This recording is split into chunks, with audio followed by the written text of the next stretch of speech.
Can I just say this is probably, not probably, in fact, undoubtedly the proudest moment that I will have as President of the EIS. I am absolutely overwhelmed and very proud of the number of people who have come out today to give a very clear message to the Scottish and the Westminster governments that we are not prepared to sit back and allow the future of our young people to be trampled upon.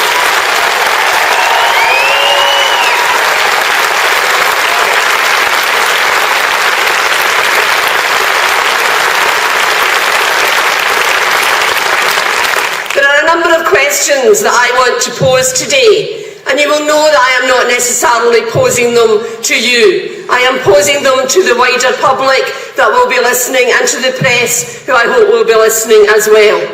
I was asked this morning in an interview, but surely cuts are inevitable and surely education has to take their place in those cuts.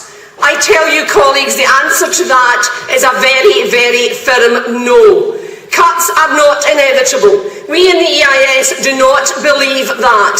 Graham indicated earlier on about the financial institutions and the banking industry.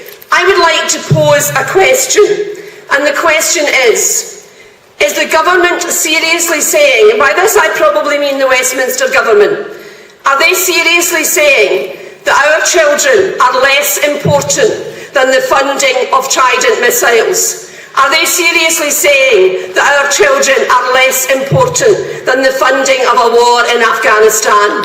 Are they seriously saying that our children are less important than the provision of identity cards? If they are, and I think they are, then it is time we said, as a union and as a movement, we do not go along with that. We think our children are probably the most important thing in this country. After all, they are the future of this country.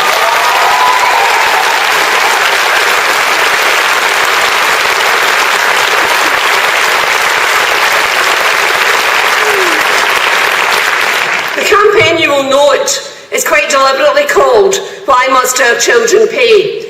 And I don't know about you, but as I was travelling in here today, I heard the Cabinet Secretary on the radio. I don't know if he's here, he may be, but on the radio he was saying, I quite agree with the EIS demonstrating today. I agree because the funding has not been given to this country by Westminster. That may be his view. I would like to ask him a question, and if he is here, maybe he'll answer it later. Why must our children pay for the problems between local government and national government? Why are our children paying for a concordat that seems to have gone disastrously wrong? Why are our children paying for a commitment to class sizes of 18 that clearly the government could not, and I'm not convinced, wanted to deliver? We are in a situation where what they said was, we have given the money to local authorities. We go and meet with local authorities, and you are all here from local authorities. They are telling you we do not have the money. My question is, why are the children and the future of this country falling down the deep hole in between those two views? Why must our children pay for those difficulties?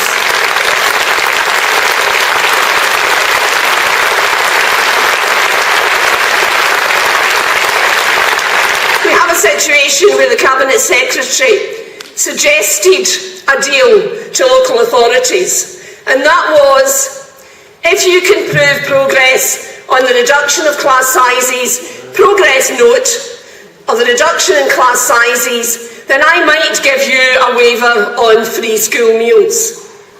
Colleagues, our children, and particularly in the most vulnerable areas of this country, deserve both smaller class sizes and free school meals. They are not about importance.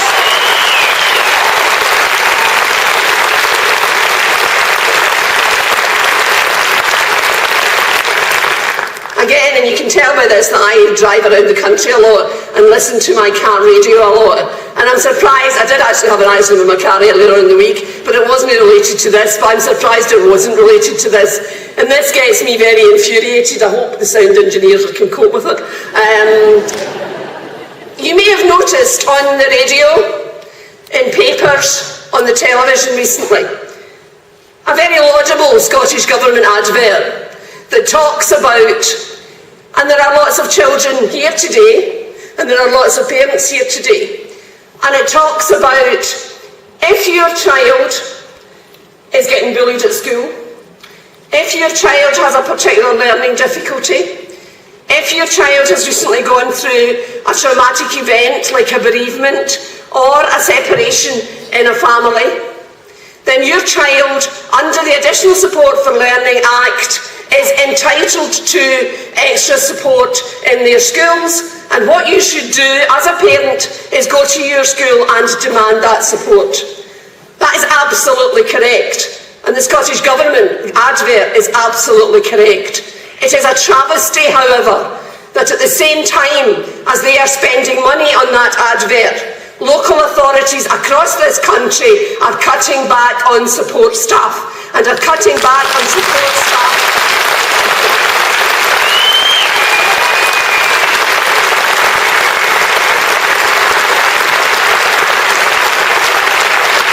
At a level which means, in fact, that additional support cannot possibly be given. And once again, and I don't make any apologies for saying this, once again it is the most vulnerable in our society that are being impacted by this. And it is a travesty that the government are building up the expectations of these parents and of these young people, and will probably blame the local authorities when that support cannot be there. You may say that is not directly linked to being a teacher.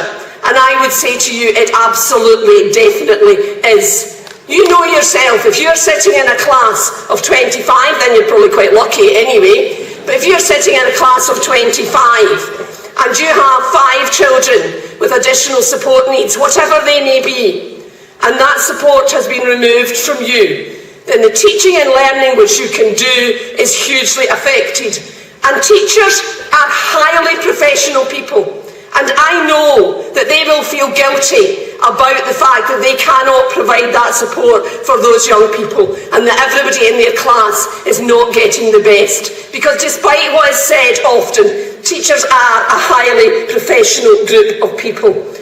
On the class size issue, we heard Shona earlier, and I think that is also a travesty, that we have somebody sitting on this platform who could actually be giving to education much more than she is being allowed to give. And yet out there we have probably thousands of people like Shona, but we have the government saying to us, we cannot reduce class sizes, we don't have the money. Well, I'll tell you something, you certainly have the trained, enthusiastic people waiting to go into schools to deliver a great education.